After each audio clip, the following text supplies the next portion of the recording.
I'm resuming recording. So first off, like I said, we're going to start chapter 9, and I'm probably going to use the first half, 3/4 of the class for that, and then the rest will be time for you to ask me questions and prep for the midterm. Excuse me, it's sort of a review for the midterm. Right now, I'm going to share the screen and show you something about the practice test. So we've got this here. And if you look down in the practice test section, you can see I've got a respond this practice midterm. Everybody has to take at least that. Okay. Don't worry too much about whether you actually answer the questions on that version or not. The main thing is you got to get through the beginning part where they have you download stuff to make sure your browser works with Respondus, because you've got to take this midterm with this Respondus lockdown browser, period. No ifs, ands, or buts about that. But in the event that you don't have or in the event that you can't take it, let's say during a class, like during your lab or during this lecture or something like that, where someone's monitoring you or without a proctor, then you're not only going to have to use the Respondus lockdown browser, you're going to have to use Respondus with a proctor. And the proctor means they're going to use your camera on your computer or your internet cam on your computer to make sure that you are being watched in addition to having your browser locked down. So that'll, with that version, you're going to actually take your camera and pick it up and show your workspace, show what's in reach of you, below your desk, on your desk, next to your desk, all that stuff. Show all the papers on your desk. You have to take a photo ID and hold that up beside your face. You can cover up the number if you want to, like if you're scared, you don't want someone to know your driver's license number, you can hold your finger over that, but make sure you show your name and your face and the photo all at the same time. Then you're allowed equation sheets. So you will hold up each of your equation sheets front and back clear enough so I can see that they're only the numbered equations or any other ones I told you. So for instance, that conservation of energy equation I gave you guys, that's clearly not numbered in the book, and it's mainly because it's not in the book at all, but you're allowed to have that one. And I've told you some others from time to time you're allowed to have. But that's how I confirm that you had exactly the right equations that you were allowed to have on your equation sheet. And if you have any scrap paper, you're gonna have to hold that up and flip it backwards so I can see that it's blank on both sides, all that good stuff. Again, you'll show your workspace to make sure no phones or anything like that are in reach. And then you'll sit there, ideally with the camera facing as close to seeing your head and your hands at the same time as possible, erring on the side of making sure I see your whole face. So that we can tell whether you're doing something kind of, sus or whatever. So anyways, that's how the proctor Respondus test goes, because they'll have people they pay to watch you, as well as I'm allowed to bip in and out and look at you at any time you're taking it. So I can look and see if anything's going on fishy. If they find something that looks fishy, if they see you diddling under the desk or something like that, or looking down under the desk for a long period of time, they're going to flag that. If I see that you're working below the desk where we can't see you at all for extended periods of time, that's a problem. So make sure you do your work on top of the desk, even if it's a habit of you working beside the desk or under the desk. Don't do that. Okay. So anyways, I need you to take at least that first one. It just says Respondus. But if you're not going to be able to take it in a proctored situation where someone can watch you, then you need to do the proctor Respondus. Does anybody here not have a internet cam or a camera on their phone? I mean, excuse me, on their computer? Just me. I do. Michael. Yeah. But you're the one that has a military person that can help, right? Yeah, training officer. Yes. Yeah. So in his case, since he has a proctor, he's just going to use that lockdown browser, and the proctor is going to make sure that he doesn't, have access to his cell phone or to an iPad or anything else. Okay. And then the rest of the time, you really just want to take this third one that just says practice test 1 to 6. And each time you take that, just like each time you take the other one, you'll get a different set of questions. And the more times you take it, the more of the potential exam questions you'll have seen. So in fact, lately I haven't even added questions to the midterm. I always reserve the right to take up to 20% and make them all new questions. I haven't even had a compunction to add even 10% in the last several years. So if you were to take that practice midterm an infinite number of times, then you will have seen every question on the final, or excuse me, on the midterm. Okay, any questions on that? Notice it's marked out as the 25th. I think that's supposed to be the 24th. Let me check my calendar real quick. Yeah, it's supposed to be the 24th, because basically you're supposed to take it on the 24th, ideally during class. If you can't take it within an hour before class to no later than maybe 45 minutes after class starts, then you need to let me know, because you'll, one, be locked out, and two, I'll have to make a new test for you. Okay, because really the tests are too similar to allow people to take them at different times. So I really need you guys to try to take So them. you're breaking up when you said the time frame. What time was that again? I'm sorry, I didn't hear you. No problem. Our class starts at 5:20. So if you can start it, no earlier than say 4:20, and start it no later than say 5:45 or something like that, then you should be fine. But if you have to start it earlier than that or later than that, you need to let me know so I can make a whole different test for you. Got it. Thank you. No problem. All right, so that's and of course the midterm will actually be either here where it says face-to-face test. You can't even see that right now because it's not published, but I'll either put it down here or I'll put it right here in online tests. Since this is an online class, I might just put it in online tests, but you can look for it in either one of those places. Notice it's right, the very top is the generic stuff, then the Zoom meeting, then helpful documents, something that you don't see. Then there's practice test, online test, and occasionally I use the face-to-face test module. But like I said, it's going to be in one of these two. Okay. Any questions on that? All right. So to get started, we're going into chapter 9. We've covered chapter 7 and 8 pretty well. We've covered, for instance, conservation of energy. I told you some generic rules about when laws of conservation exist. There's some mathematical things that come into it. We'll learn more about it in the 242 class. But basically, if you have, if you have a force that's called conservative, that means that you take that del operator, nabla or whatever, which is basically a triangle like this, right? That's a vector operator whose components are I hat partial with respect to x plus j hat partial derivative with respect to y plus k hat partial derivative with respect to z. If you take the curl of that, in other words, the cross product of that with the force that you're dealing with, if that becomes identically zero, then you know that it's a conservative force. And that means there exists a scalar potential that faithfully represents the force, and the force would be given by the negative gradient of that scalar force. Also, the work done in integrating that force, basically the integral of f dot dl from A to B, will be independent of path. And in fact, it'll be basically the potential energy at B minus the potential energy at A. Okay. And also a closed integral, an integral over a complete closed loop that comes back right to where it started, will always be zero. And any one of those things being true make them all true. So it's kind of a neat little thing. Now we did that. Now we're going into sort of a more, actually a more correct version of Newton's second law. Newton's second law is more correctly written as the total force. Remember, I write sigma F, meaning the sum of all the forces. The total force is actually equal to the instantaneous rate of change of something we call the momentum. So instead of it being m dv dt, it's actually this total force, sigma f vector, is equal to d by dt of p, the p vector called momentum. Okay. And that p vector is really just the mass of the object times the velocity. Or if you want to start getting a little fancier, it turns out you can use Newton's second law for a system. Like, for instance, you might consider your system to be two cars that ultimately crash into one another.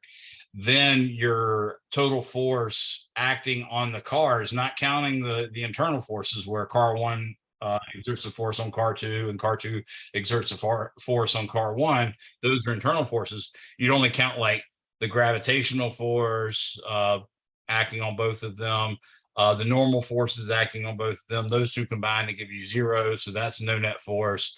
You might pull in friction and stuff like that, but those friction forces might be way smaller than the forces of the collision. So it might be okay to estimate the net force acting on it being zero. If that's the case, if the net force is zero, then momentum will be a constant because the dp dt equals zero. So let me start by talking about that and introducing what momentum is. So let me share my screen again. This time I'm going to do it with my iPad. Okay.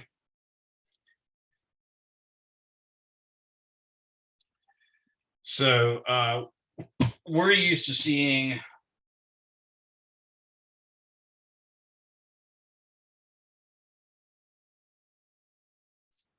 but in reality, that's only the case if the mass is more or less a constant. Okay, it turns out that actually it's not correct in generality.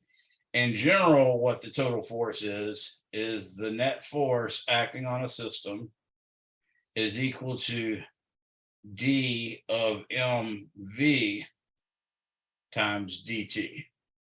Okay, where p is called the momentum,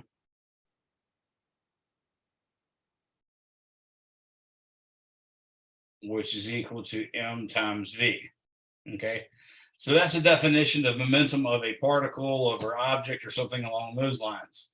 There's other types of momentum. This one's called linear momentum because it's dealing with things going in like the x direction, the y direction, or the z direction, or maybe a little bit in the x, a little bit in y, a little bit in the z, but not rotational. Okay, so this is a more accurate representation of the laws of physics and Newton's second law. And in fact, if the mass was a function of time, that second equation would give you the summation of the forces is equal to dm dt times v plus m times dv dt. And some people call this like the rocket equation, but the main thing here is you first take the derivative of the mass as a function of time, and then multiply that derivative times the velocity. Then you take the mass, multiply that times the derivative of the velocity. So you see that second term, hit the wrong thing. So you see that second term is really just the what we used to have on the right-hand side of Newton's second law. And you can see, of course, therefore, Newton's second law is not complete. In fact, it needed to have that first term as well. Now, that might sound weird. When is your mass going to change that much? And in some sense, you're right. It's not going to change that much.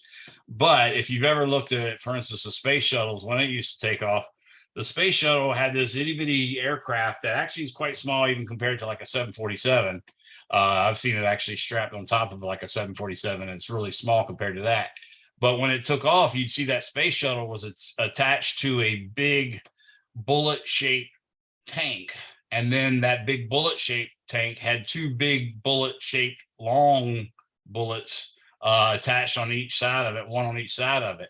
In fact, those are all fuel tanks and boosters. And in fact, that thing is just packed full of fuel.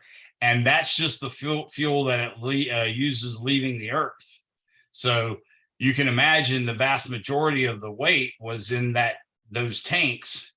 And in fact, they completely disappeared within, on the order of a minute, which is how long it took to get to space. So yeah, the derivative of mass with respect to time is going to be a quite large quantity. So that's what Newton's second law is properly called. You can say it this way.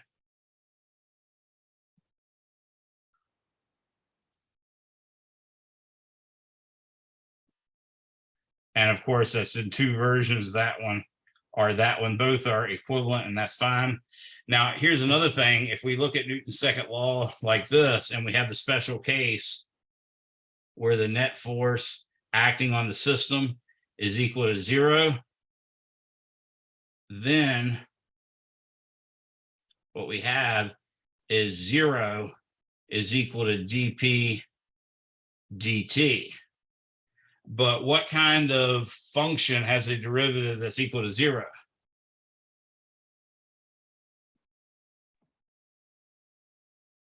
A linear function. Close. Linear, a certain type of linear function would be, but there's one that doesn't, namely mx plus b has a derivative equal to m. But if you just had, for instance, a horizontal line, then the derivative of that would be equal to 0. So in reality, and I think you were probably thinking this anyways, but p is actually a constant. So just like if you take the derivative of 2, you get 0. Whereas if you take the derivative of 2x plus 1, you get 2. Okay. So what this means is if the total force acting on this system is 0, then dp dt equals 0. And the only way dp dt can be 0 is if p is a constant. That is p equals a constant. And I'm writing the vector on here because you got to understand, it's not just that the magnitude is a constant, the magnitude and direction have to be a constant. P equals a constant means momentum is conserved. Okay. So again, this isn't like a Reagan versus Jimmy Carter thing. This is conservation, meaning it's like a zero-sum game. You've got some Ziploc bag with no holes, and the blue and green or the blue and yellow seal make green. So you know no air is going to get out of it. And what that means is that air filling that bag is the momentum, and the total amount of momentum can't change. So if the net force acting on a system is truly 0, then momentum will truly be conserved. If the net force acting on a system is really small compared to the major forces acting in the system, you can estimate it to be a conserved momentum problem. Okay.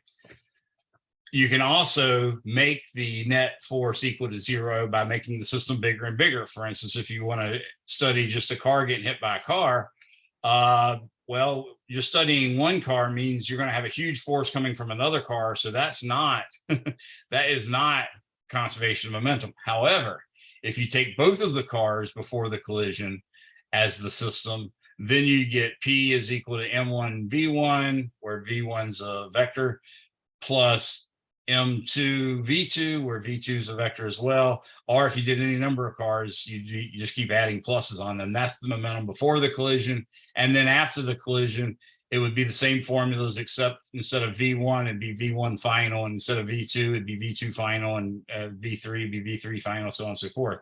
So if you do that, then you see the only forces left acting on the system, say if you took 2 cars, are the car 1 acting on car 2, but that's an internal force, so that doesn't go on the left-hand side of F equals ma. Car 2 acting on car 1, that also is an internal force, so that doesn't go on the left-hand side. All that you have left is gravity pulling car 1 and car 2 down, but that's exactly counteracted by the normal force lifting, holding car 1 and car 2 up from sinking into the ground.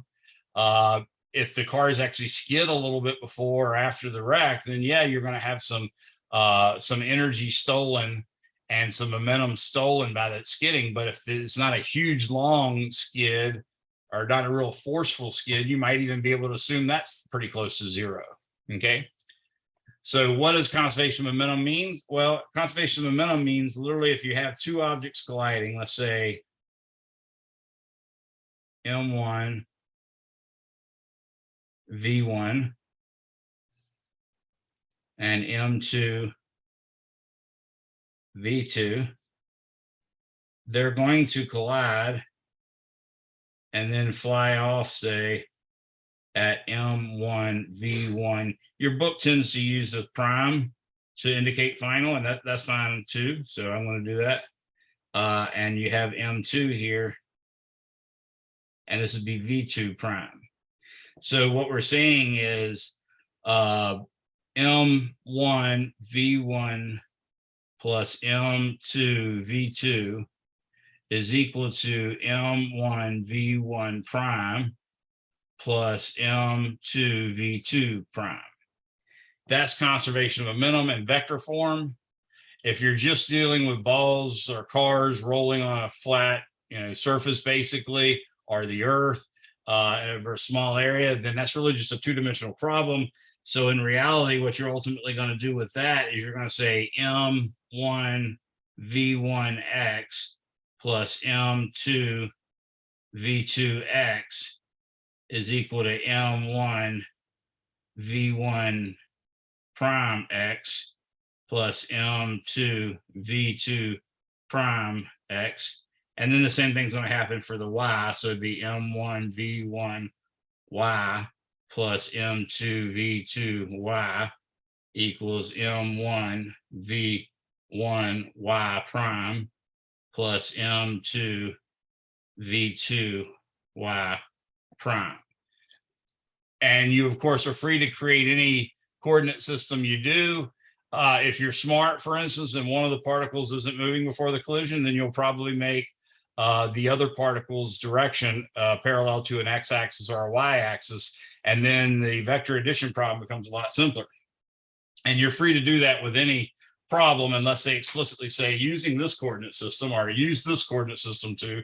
You just got to remember that when you make these components, if you're saying x is in the positive right direction or positive x is in the right direction, then anything moving left or any component that points to the left will be a negative. So you got to stick that number in. Same thing with y. If you call y pointing upward is positive, then anything pointing in the downward direction is going to have to be negative. So you're keeping track of that.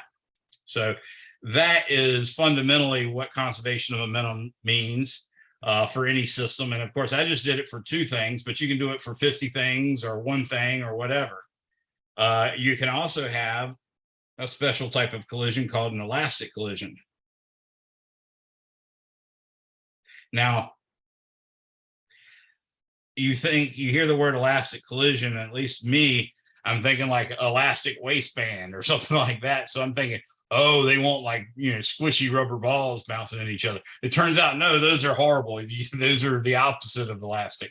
If you really want something approximating elastic collision, you want stuff like pool balls that are made of seemingly like rock or steel or something like that. Then you can have an elastic collision or pretty close.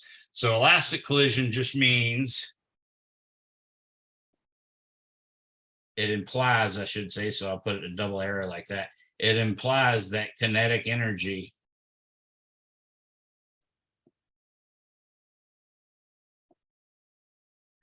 is conserved.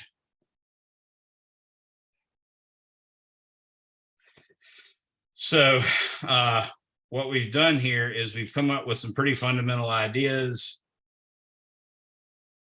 This is Newton's second law, as is this. And this is a definition of momentum. We found what conservation of momentum means. And for at least 2 particles, it turns out to be this. And of course, now for conservation of kinetic energy, if we're dealing with the same problem we were before, it'd be 1/2 M1 V1 squared plus 1/2 M2 V2 squared is equal to 1/2 M1 V1 prime squared plus 1/2 M2 V2 prime squared, like that. That's another equation that is true, of course, only if we have an elastic collision. So also turns out to be another type of collision, and that's when 2 objects stick together. You've probably seen that, like if you've ever seen train cars bump into each other on the track, they're actually meant to do that. They have a linking mechanism that when 2 of them run into each other, they automatically lock. And that's called a perfectly inelastic collision.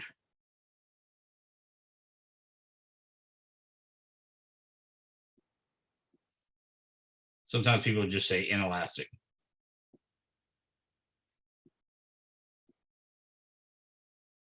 And that means they stick together.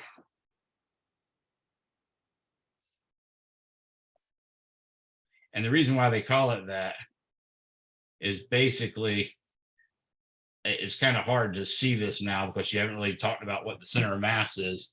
But there's a coordinate system that we can use called the lab coordinate system. Then there's a coordinate system that's often used, and it's called the center of mass coordinate system. So for instance, in the center of mass coordinate system, the total momentum is zero beforehand. So if you have two identical masses, say 1 kilogram and 1 kilogram, moving towards each other at 20 meters per second, then you could choose a coordinate system that's x-axis lies right along the velocities of those things. And one object is moving to the left with a momentum of 1 kilogram times 20 meters per second. And the other one's moving to the right with 20 kilograms times 1 meter per second. So you get negative 20 kilogram meters per second plus positive 20 milligrams, or excuse me, kilograms meters per second. That gets you a total momentum of 0. Okay. That's the center of mass coordinate system. If you, however, had, let's say the right mass was twice as heavy as the left mass, then you'd have to move to a system where basically that twice times mass times velocity just cancels out the single times mass times velocity. So you move to another coordinate system. In that coordinate system, in that center of mass coordinate system where the momentum is 0, if two objects stick together, then at the end, they're sitting perfectly still in that center of mass coordinate system. So that's why they call it perfectly inelastic, because the kinetic energy completely disappears. Okay, so that's something to help you remember. Let's work a problem real quick in one dimension. So let's say a train car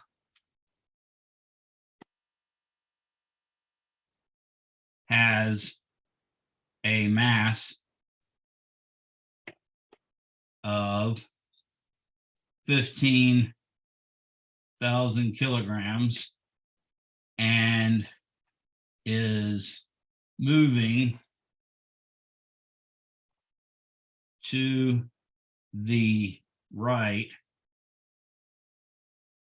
at 10.0 meters per second.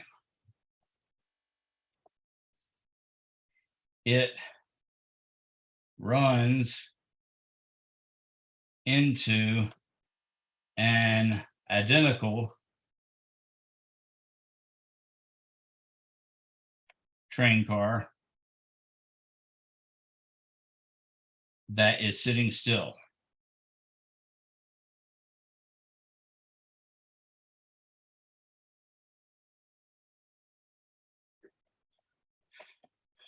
When they collide,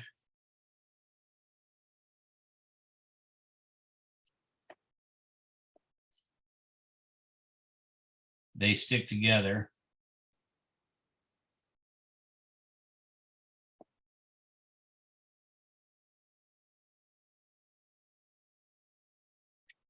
and roll to the right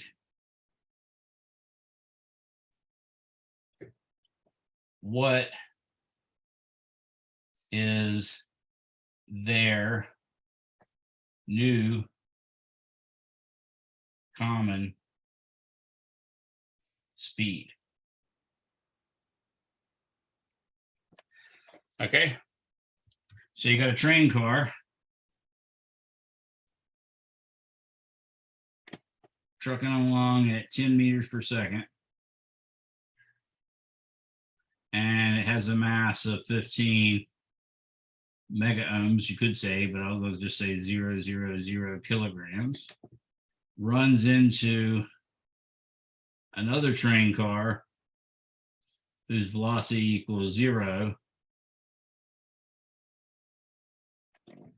And then after the collision,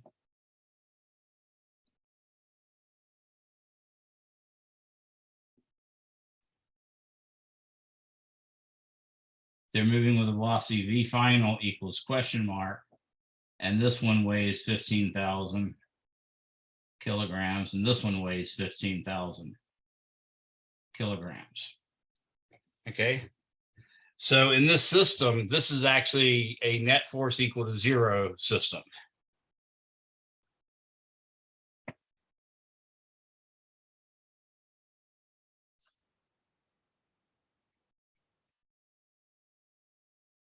Okay. The reason we know that is basically it's a train car that's going to be very, very heavy. It's not moving at a huge, huge speed. 10 meters per second is not hugely terrible. And because it's so heavy and not moving so fast, the air resistance on it is not going to really create a appreciable force. The train tracks will be pushing on it with a normal force, and the gravity of the earth will be pulling down on it, but those two forces will cancel each other out. There will be a little bit of friction between the railroad tracks and the wheels, but again, that's probably going to be fairly negligible for something that weighs 15,000 kilograms. So the net force is really close to 0, and that implies P is conserved. So momentum is conserved. So what that means is I have 15,000 kilograms times 10.0 meters per second plus 15,000 kilograms times 0 meters per second is equal to this. After the collision, it's basically two objects acting as one, and their mass would be 30,000 kilograms times V final. And that's the one we want to know. Well, 15 times 10 is 150,000. Notice the units, kilograms, meters per second. That's actually the units of momentum. You could also call that a Newton times a second, because a Newton is a kilogram meter per second squared. But that's going to be equal to 30,000 kilograms times V final. So V final is going to be 150,000 kilograms meters per second divided by 30,000 kilograms. So you can see the results are going to come out in meters per second. And of course, the 4 zeros cancel each other out, and I'm just getting 15 divided by 3, which is 5.00 meters per second.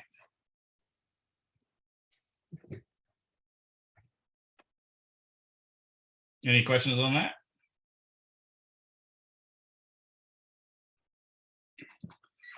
that? Your book does a little follow-up question that's meant to be something you can sort of think out conceptually, maybe even if you're not good enough to sort of picture that in your head and work it out in your head. You just, until you get better at it, you just write it down and try to work it out again.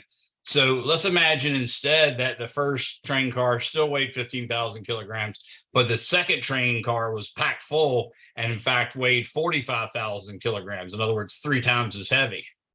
What then would be that final velocity? Would it be bigger or smaller is the first question.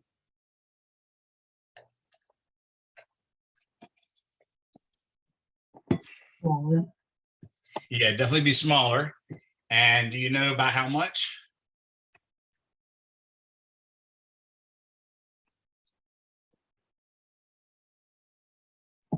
Looks like half.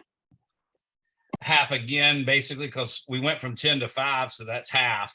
And in fact, if we went from 15,000 to 30,000 in this first problem, in the second problem, we're going to go from 15,000 to 60,000. So it'd be half of that again. So you get about 2.5 meters per second. Yes. So if M2 was actually 3 times M1, then V final would equal M1 over 4 M1, because remember the bottom is M1 plus M2 times V1. That would of course be 1/4 of 10.0 meters per second, which is equal to 2.50 meters per second. That makes sense to everyone?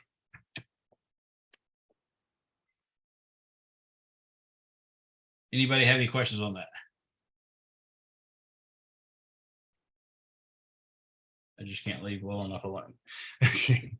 Let's consider another problem. So here's something else. This is one way of working a problem. Something was sitting still and ran into something else and they stuck together. That was what we call a perfectly inelastic collision too, because they stuck together. And you can tell, of course, obviously, in a frame where the center of mass, what we call the center of mass frame, that's where, in this case, since the two masses were both 15,000, what we would move to is a frame that is moving to the right at 5 meters per second. So then the car that was originally moving is now only seen to be moving at 5 meters per second. And the car that wasn't moving is seen to be moving at 5 meters per second in the negative direction. So that would be the center of mass frame for these two train cars, not the second case, but the first case of these two train cars. Now, if you see that, what you realize is when they collided in that center of mass frame, then the total momentum before the collision was 0, as we could tell, because it's 10 times 5 plus 10 times -5, and that gave us 0.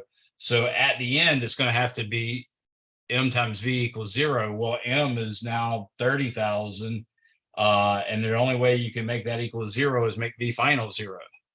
So the kinetic energy in that center of mass frame is now 0, and that's why it's called a perfectly inelastic collision, because we stole all the kinetic energy.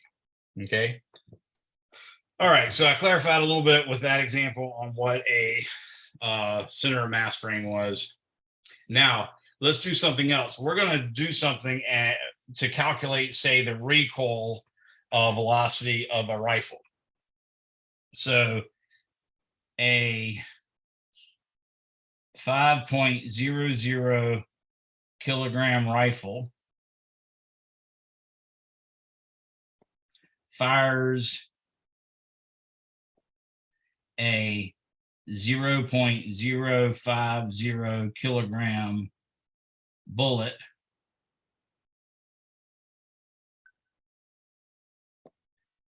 at, let's say, 700 meters per second.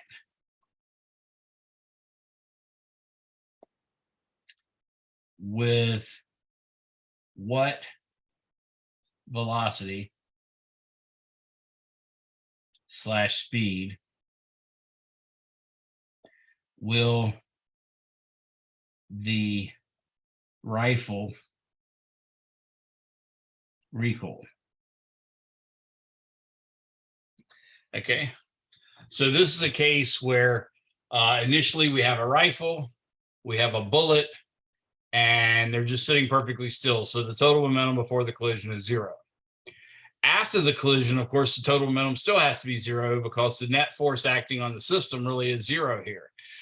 Yes, when you pull the trigger, the little hammer is going to come in and cause a great deal of increase in pressure inside of the bullet. Basically, that's going to cause an explosion. That explosion is going to put a great deal of force both on the projectile portion of the bullet as well as back on the rifle itself.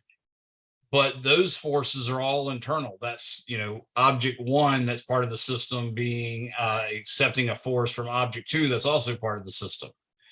Other than that, you're going to have gravity pulling down on it and an object of some sort holding it up so that those two forces cancel out. And basically, that's the only forces acting on it. So the net force is 0.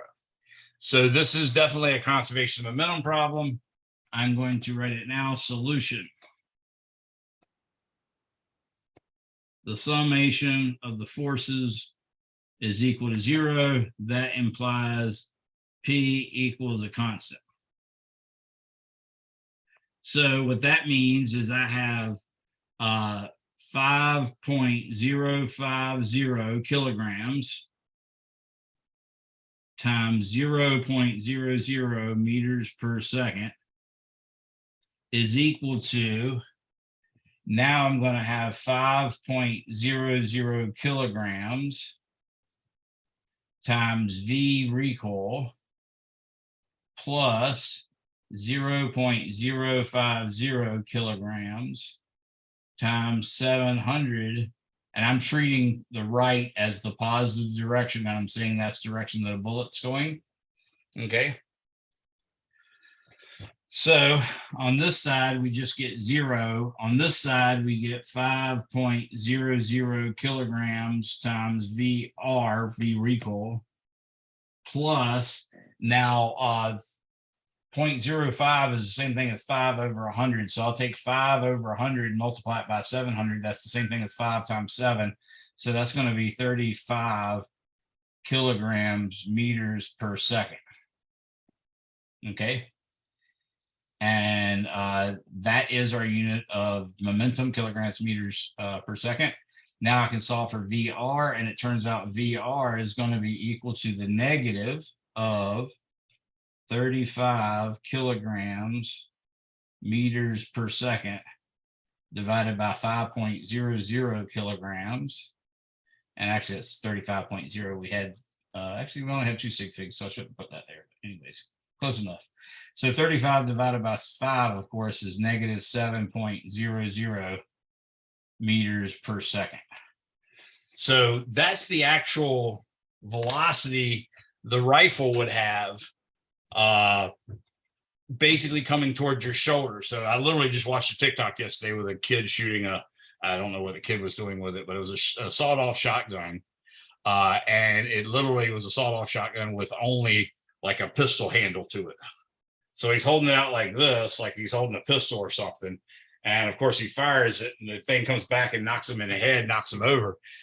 That's the velocity that rifle would have, assuming that rifle, shotgun, whatever it was, if that rifle had a mass of 5 kilograms and it shot a bullet of 0.050 kilograms, 700 meters per second for a muzzle velocity, then that rifle will come back at you at 7.00 meters per second, which isn't slow. Okay.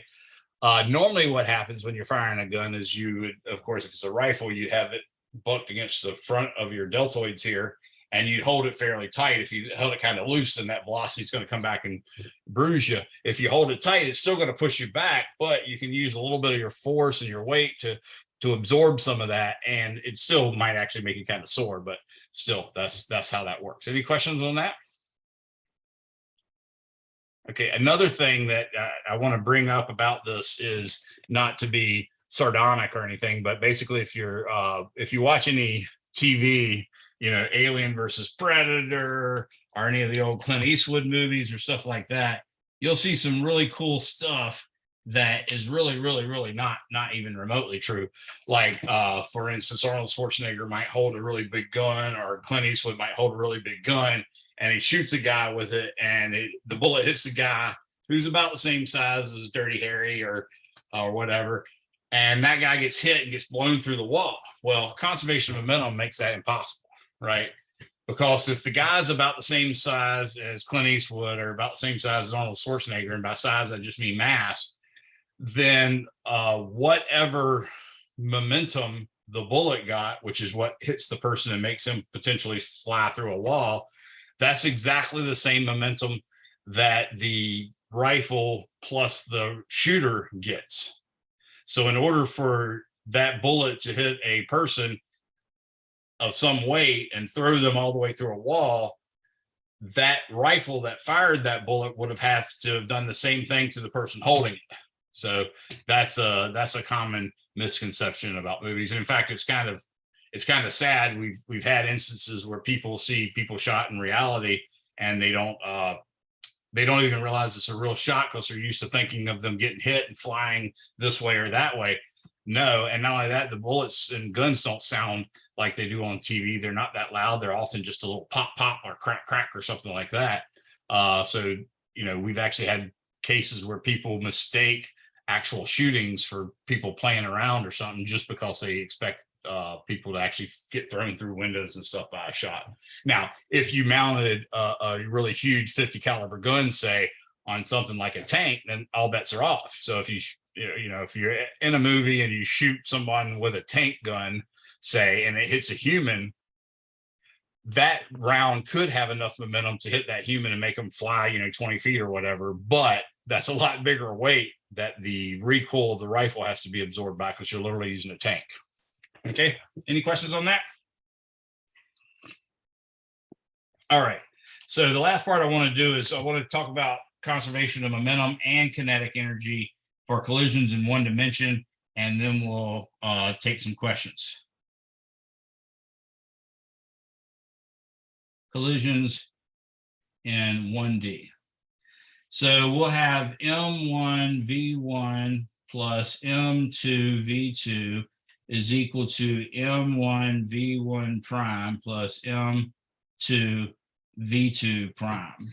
Okay, that's conservation of momentum.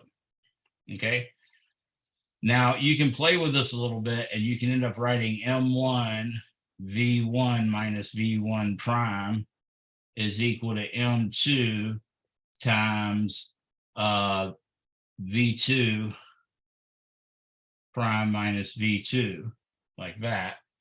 So this is, say, equation 1, and this is, say, equation 2 from 1. Okay, so I've managed to get 2 just by rearranging equation 1. Now I can get 3 by using the fact that we're going to assume the collision is elastic. So in this case, we get 1/2 M1 V1 squared plus 1/2 M2 V2 squared is equal to 1/2 M1 V1 prime squared plus 1/2 M2 V2 prime squared. Okay, that'll be equation 3, and this requires it to be elastic.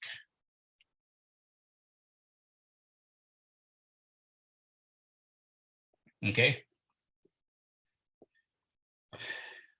Now you can actually divide this equation 3 or multiply this equation 3 by 2, and then you can end up getting something neat like this. You can say this will be equation 4. We can say it's going to be M1 parenthesis V1 squared minus V1 prime squared equals M2 times V2 prime squared minus V2. So you can see that I've got a neat equation. And in fact, you can rewrite equation 4 as 4 prime by realizing that this is the same thing as M1 times V1 plus V1 prime times V1 minus V1 prime. And this is M2 times V2 prime plus V2 times V2 prime minus V2. Okay, so that's what we're going to call equation, basically equation 4 prime. So if I take 4 prime, I divide 4 prime by 2, then what I get is, notice the M1 V1 minus V1 prime, that and that's going to disappear with that guy and that guy. And then the M2 and V2 prime minus V2 is going to disappear. And I end up getting a new equation, which I'll call equation 5, which is V1 plus V1 prime is equal to V2 prime plus V2.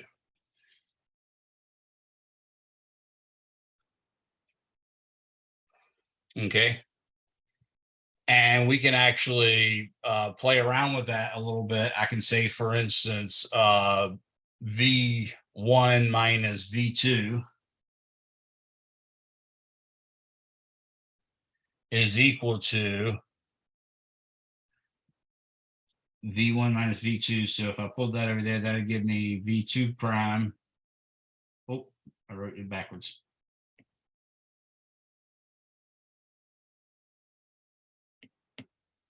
I'd get V2 prime minus V1 prime. Okay, so you see the sort of order changes, and you have a neat new expression we can use to apply. In fact, if we play with that a little bit more, we can say V1 minus V2 is equal to negative of V1 prime minus V2 prime.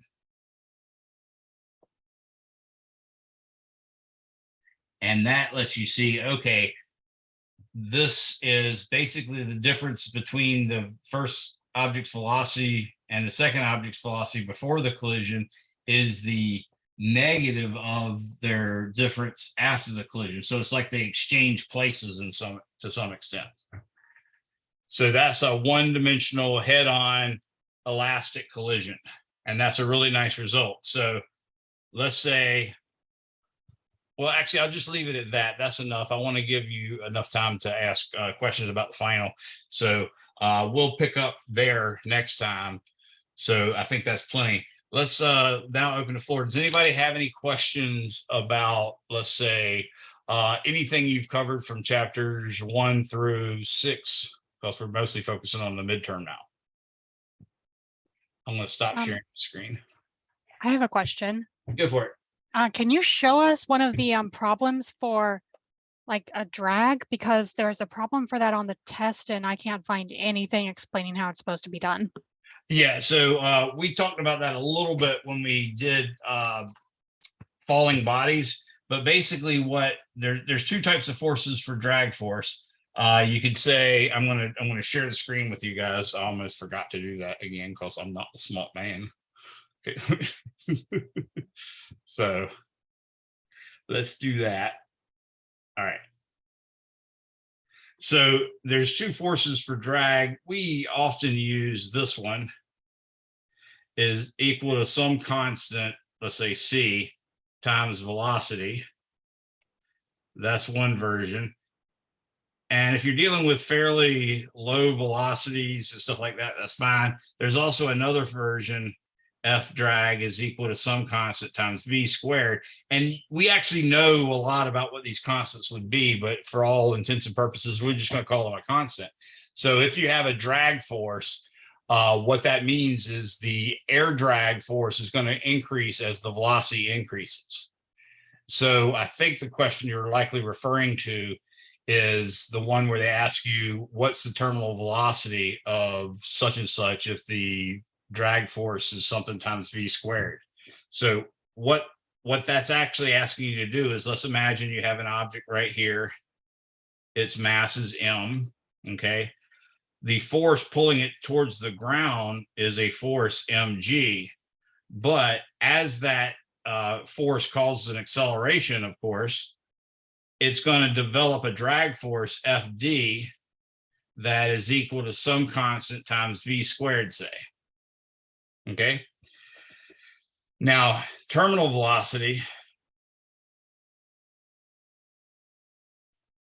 is the velocity it has once it stops accelerating. So terminal velocity is the speed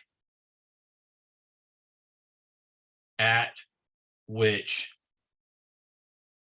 acceleration stops.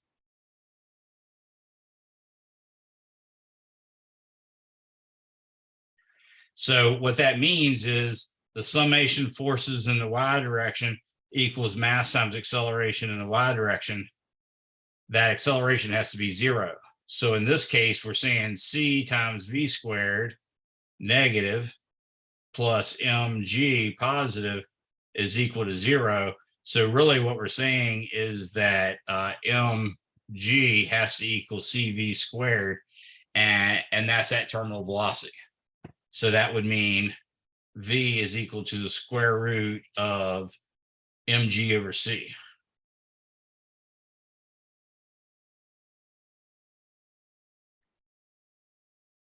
Okay. So that's really at least the question that I know of, that I suspect you're talking about. That's really how that's supposed to be done. I can't remember if that one asked for assume the drag force was V squared or V just V to the 1 power. But you do it the same way either way. It's just in the case of to the 1 power, it'd be c times v. I mean, no, the question I had was the 30 kilogram object has a drag force with a magnitude proportional to the square of its speed, falling with an acceleration of 4 meters per second. And when it's falling downwards at 70 meters per second, and then what's the terminal velocity? And I don't know what any of that means. It's exactly what I just said. In fact, it's even the same drag force.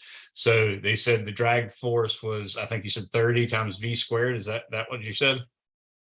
V and S are somewhat synonymous, especially if you're talking in one dimension. So velocity and speed are essentially synonymous in one dimension.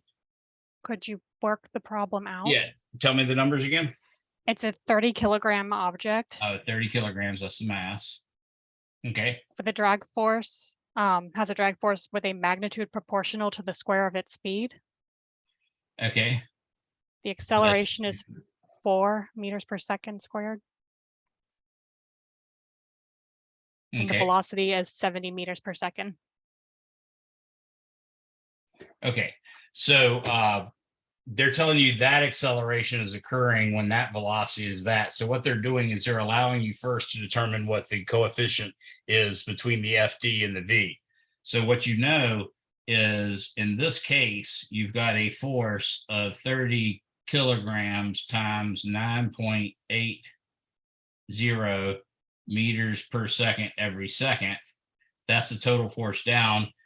3 times 9 is 29.8. Yeah, 3 times 29.4, excuse me. So this is 294.0 newtons is the force down. And what they're saying is this force right here is some number times 70 meters per second squared. And with this case, the summation of forces in the y direction equals mass times acceleration in the y direction. We now have that down being the positive direction tells us 294.0 minus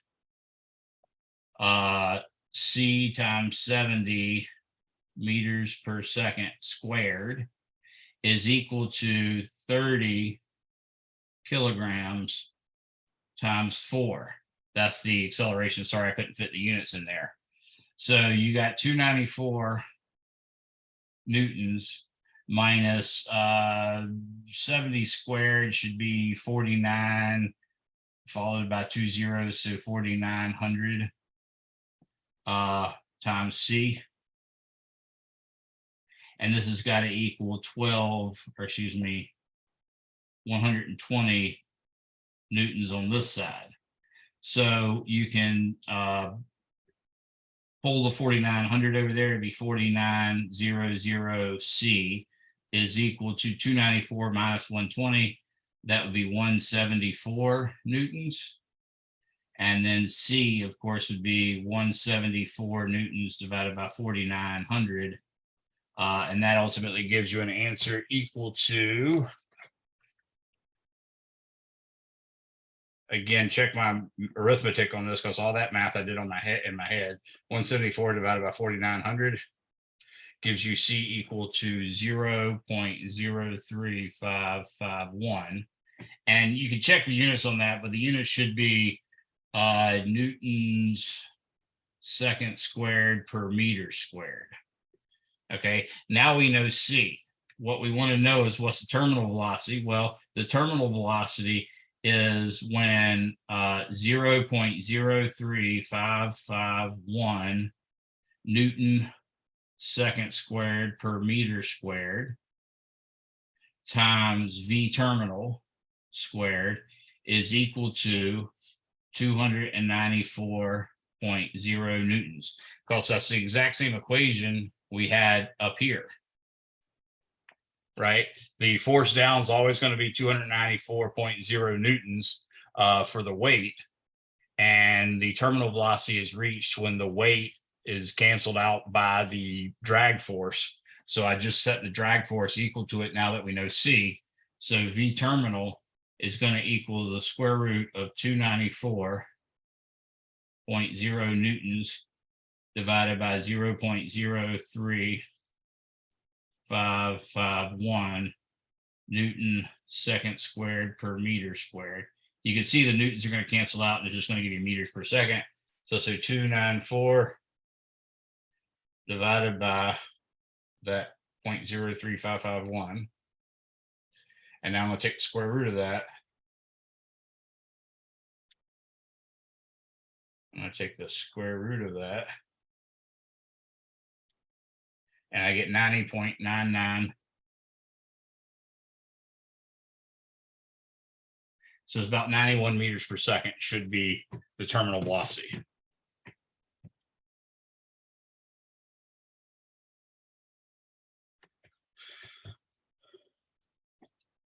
Does that help you, Jamie? Yes. Yeah, physics is hard. I mean, we change a lot of words from one problem to the next, and you'll use speed because we haphazardly call speed and velocity the same thing in everyday life. So sometimes we just get problems that look a little more confusing than they should be just because of difference of terminology. Now it is 6:20, so everybody of the course is free to go, but I'll just wait for the last person to leave in case anybody has any more questions. And of course, I can still do office hours if y'all want to set up some appointment. I can set up a Zoom sometime, or you can come see me during my office hours at school, or whatever you want. But Not again, to be we'll a have some more time. downer, but Professor, you know this class goes to 6:40, right? Oh yeah, for right. Thank you. 6:40. Yeah, everybody can still go. I don't mind. But anyways, yeah, let's thanks for correcting me on that. All my classes end at 20 after during the day, so it's just I don't know. But anyways, yeah, you're free to go if you want to. I'm here to answer more questions though for midterm practice or for anything else. So Jamie, you have any more questions, or Joseph, or anybody else? I had one. I know you've covered it a few times, but do you think you could go over just really quick, specifically which equations are not allowed on our equation sheets? Okay, so yeah, let me do that by doing this. I'm going to say share, or stop share, and then I'm going to say share.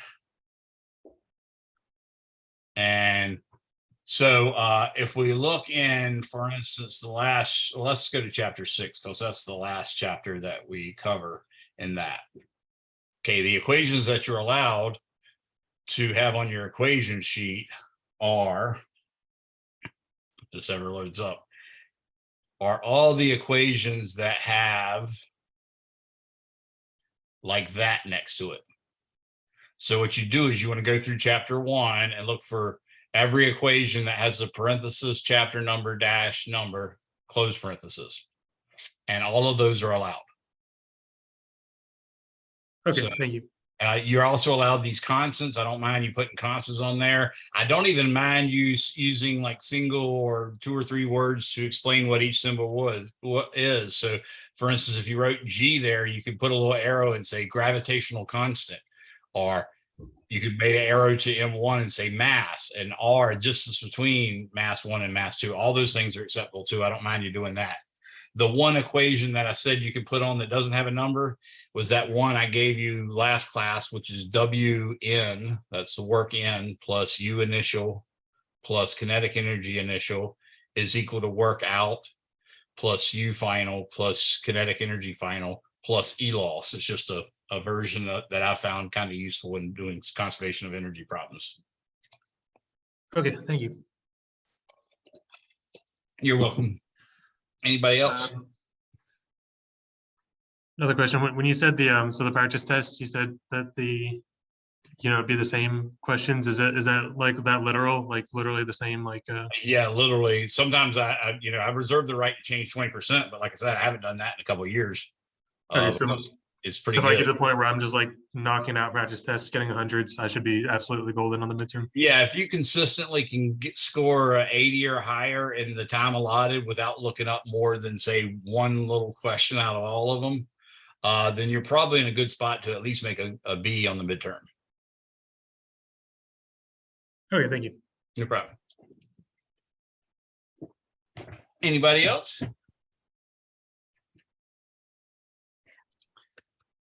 I do have another question. I'm just trying to find it. No problem. Because there's one of the questions for the test for chapter whatever 5 Mhm. and 6, wherein the way it was supposed to be solved involved using centrifugal force or centripetal, I'm not sure which one. And Centrifugal that force. wasn't actually covered in the textbook so much as they just said, yeah, this exists, moving on.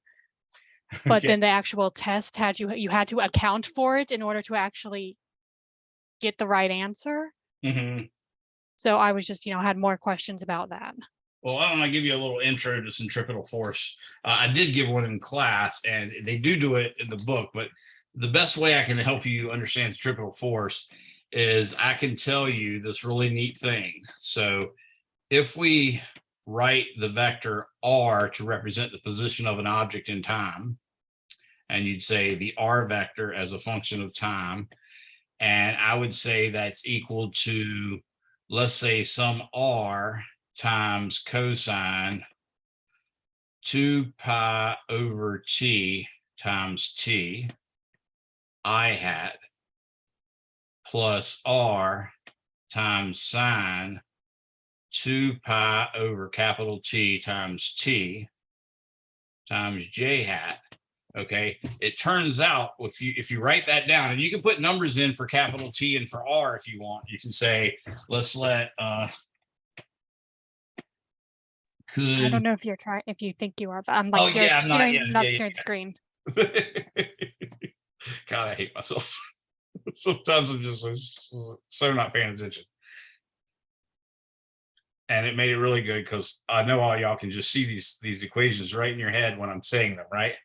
So this is a vector as a position of time, and it could be a vector that points to a particular particle for all time t. Okay, you could use very specific values. R equals 1.00 meters, say, and t equals 4.00 seconds.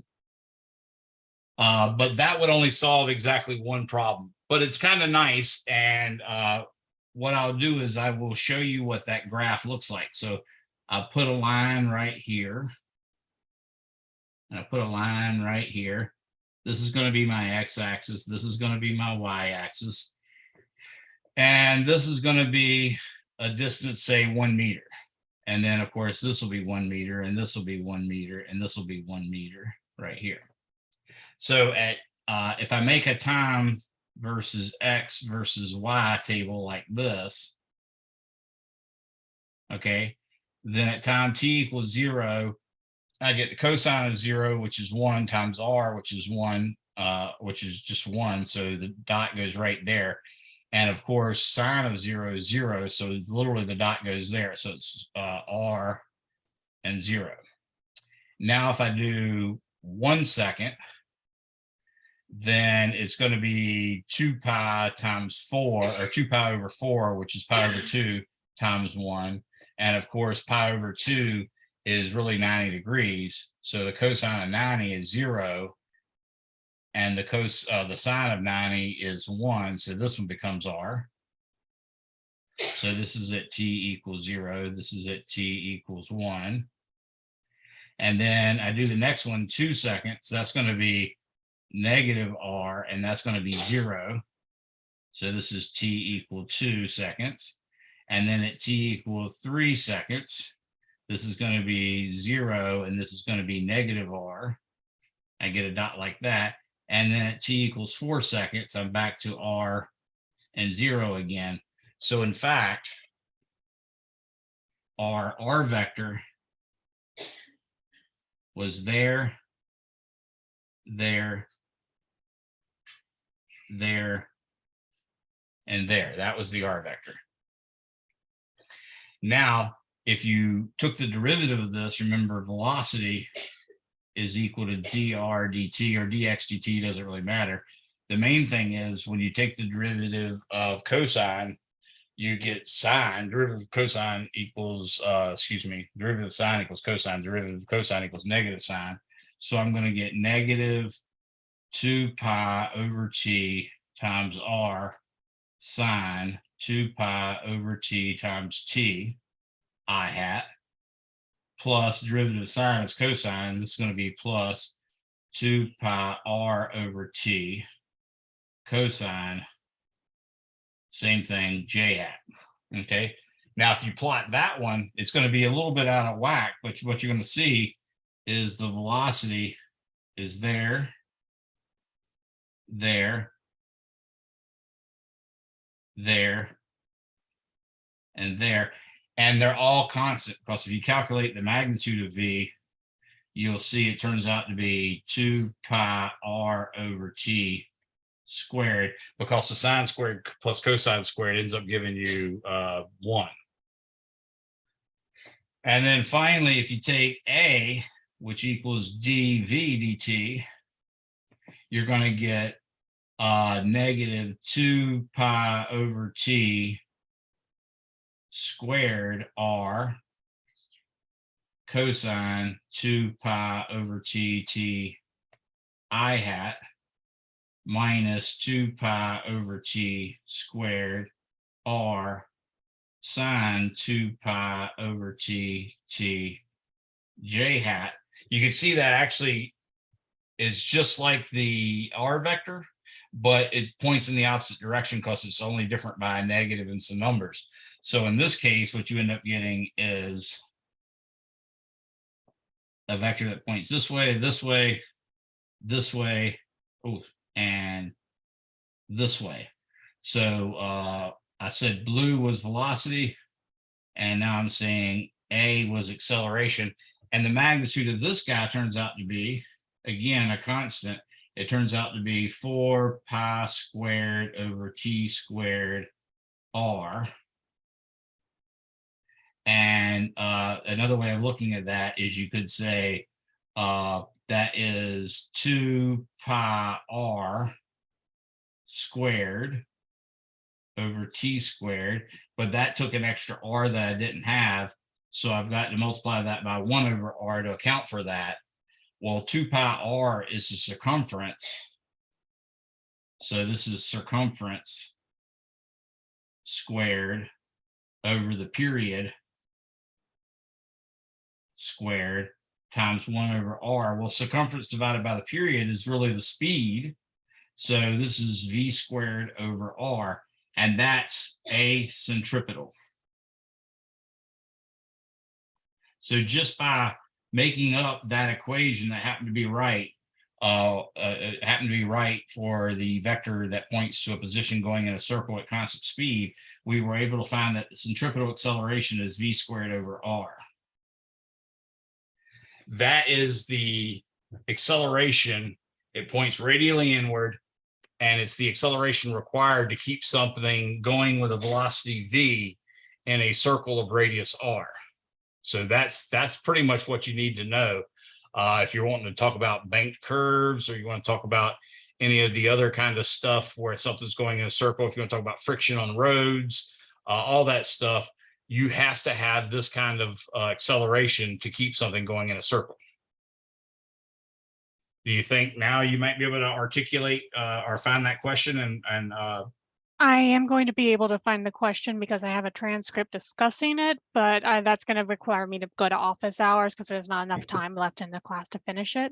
okay. And it was centrifugal force I had questions about, so. Okay, so centripetal means center seeking, and that's why you see on the diagram above those red arrows, they're all pointing to the center of the circle. And that is, it's not really it has to be a force there for you to maintain the circle. But when we talk about centrifugal, that's not a force at all. That's just turns out to be your body responding to Newton's first law of motion that says an object in motion tends to stay in that state of motion unless acted upon by a net external force. So if you're going down the road with the pedal to the metal in a Tesla Plaid, for instance, and it just took off, and then all of a sudden it takes a 90-degree turn to the left, your body wants to keep going straight, and it turns to the left, assuming it's got enough friction to allow it to make that tight of a turn. Your head's going to bang against the side of the window, and it felt like something threw you out to the outside. But in reality, your body was just trying to keep going straight in the direction they were going, but the car moved out from under you. So that is a what's normally called centrifugal force, but it's no force at all. It's just a momentum or inertia, if you will. All right, well, Great. Then tomorrow, do you have office hours tomorrow? Yes, during lab time again. So tomorrow, my lecture, if I remember correctly, my lab starts at 8:30. Yes, my lab starts at 8:30. I should probably be finished to the point where they're working on their stuff and I have free time probably by 9:30 at the latest. All right. Well, I will bring the question then because I had to add stuff in order to get the right answer. So I kind of want to know why. Gotcha. No problem. Thank you. I will help you with that. Yes. Anybody else?